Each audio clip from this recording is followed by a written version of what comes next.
2021년 5월 13일 목요일 전반기 전도회를 위한 40일 작정 기도회.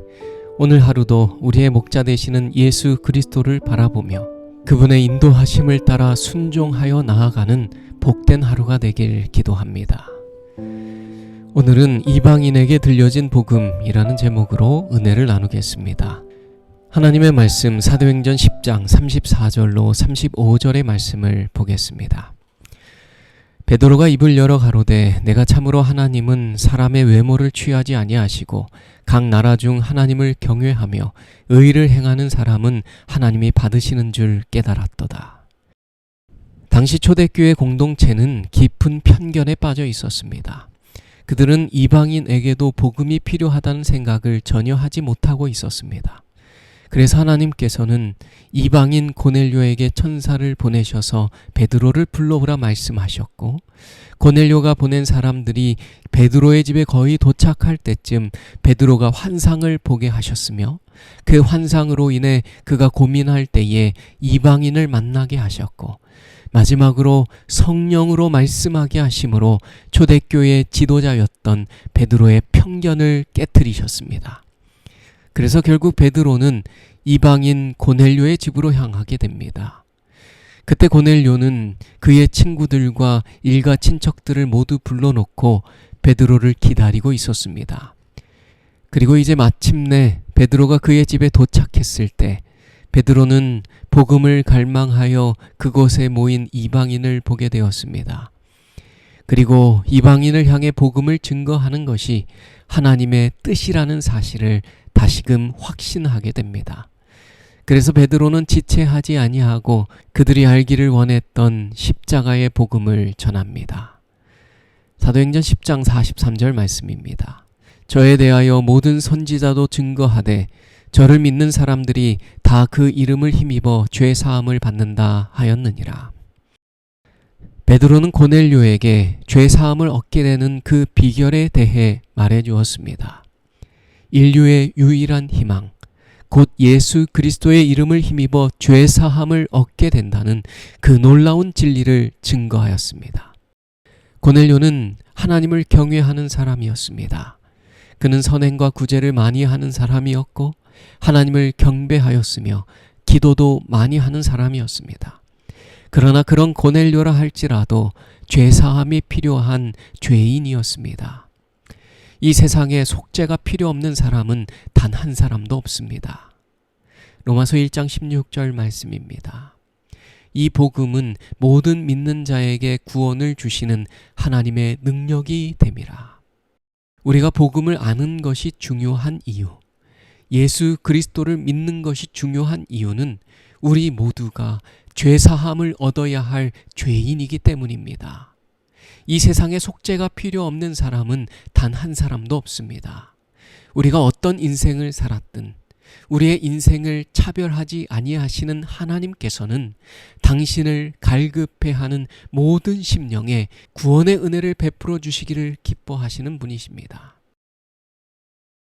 영국에 스로스치라고 하는 한 죄수가 있었습니다. 그는 여러 범죄를 저질렀고 교도소에 들어갔다가 출소하면 또다시 죄를 짓고 교도소에 다시 들어가기를 반복하는 삶을 살았습니다. 그는 그렇게 영국과 오스트레일리아에서 무려 40년 동안 교도소 생활을 했던 사람이었습니다.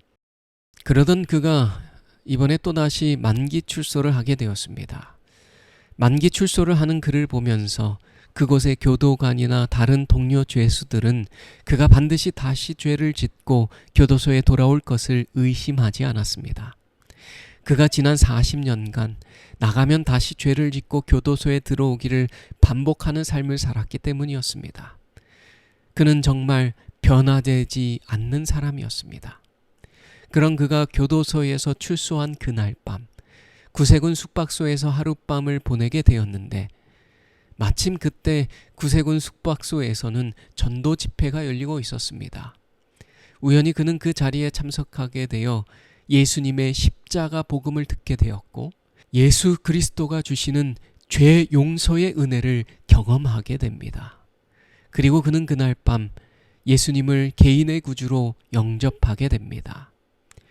그렇게 예수님을 만나게 된 그는 이제 완전히 새로운 사람으로 변화됩니다. 그는 이제 더 이상 죄를 짓고 다시 감옥에 들어가는 일을 반복하는 사람이 아니었습니다. 그는 구세군 추록소에 남아서 추록한 사람들을 섬기는 일을 하기 시작했습니다. 그는 그렇게 18년간 구세군 추록소에서 일하며 예수님을 소개하는 아주 유명한 사역자가 됩니다. 그는 교도소에서 추록한 사람들에게 자기 자신에 대하여 이렇게 간증을 했습니다. 저는 40년간 교도소에서 생활하며 가죽 채찍으로 400대나 되는 매를 맞았지만 변화되지 않았습니다. 그러나 예수님을 만나는 순간 저는 이렇게 변화되어 새 사람이 되었습니다. 예수님의 십자가 복음에는 우리 인생을 바꾸어 놓는 놀라운 능력이 있습니다. 그 어떤 죄인도 예수님의 십자가 복음을 붙잡으면 반드시 성령의 역사가 일어나게 됩니다. 이 세상에는 예수님을 믿지 않아도 착하게 사는 사람들도 있고 건강하게 사는 사람도 있으며 많은 돈을 버는 사람도 있습니다. 그러나 이 세상에는 예수님을 믿지 아니하고 천국에 갈 수 있는 사람은 아무도 없습니다. 하나님의 나라는 똑똑하고 성실하다고 갈 수 있는 것이 아닙니다. 봉사활동을 많이 하고 착하게 살고 기부와 선행을 많이 했다고 해서 들어갈 수 있는 것이 아닙니다. 하나님의 나라는 죄 사함을 받지 못한 자는 결코 들어갈 수 없습니다. 길이요 진리요 생명이신 예수 그리스도를 믿지 않는 자는 결코 하늘에 갈 수 없습니다. 예수 그리스도 외에 우리를 구원할 수 있는 다른 이름은 없습니다. 우리는 반드시 예수님을 믿고 그분을 의지해야 합니다. 로마서 8장 1절로 2절 말씀입니다. 그러므로 이제 그리스도 예수 안에 있는 자에게는 결코 정죄함이 없나니 이는 그리스도 예수 안에 있는 생명의 성령의 법이 죄와 사망의 법에서 너를 해방하였음이라. 예수님의 십자가 복음은 우리를 죄와 사망의 법에서 해방시켜주는 능력입니다. 그러므로 오늘 이 아침 우리의 유일한 희망이 되시는 예수 그리스도 안에 거하는 저와 여러분이 되시길 바랍니다. 우리가 복음을 정말 믿게 될 때 우리에게 주어지는 놀라운 능력이 있습니다. 그 능력이 우리의 삶을 변화시켜 줄 것이고 우리는 진정한 그리스도인의 삶을 살게 될 것입니다. 우리도 베드로와 같이 우리가 먼저 경험한 이 귀한 복음을 우리의 이웃들에게 전파하고 영생이라는 그 놀라운 선물을 세상 사람들에게 흘려보내는 전도자의 삶을 살게 될 것입니다. 오늘날 우리의 삶 가운데 주님께서 이와 같이 놀라운 변화를 허락하여 주시기를 간절히 바라며 오늘 말씀을 줄이겠습니다. 기도의 시간입니다. 오늘도 세 가지 기도의 제목을 가지고 기도하는 시간을 갖겠습니다. 첫째, 우리가 먼저 복음을 경험하고 복음을 전하는 성도가 될 수 있도록 기도하겠습니다. 둘째, 박상은 집사님과 집사님의 가정을 위하여 기도하겠습니다. 셋째, 전반기 전도회를 위하여 기도하겠습니다. 음악이 나오는 동안 이 세 가지 기도 제목과 여러분 개인의 기도 제목을 가지고 기도하겠습니다. 하나님께서는 우리의 기도보다 더욱 응답하여 주실 것입니다.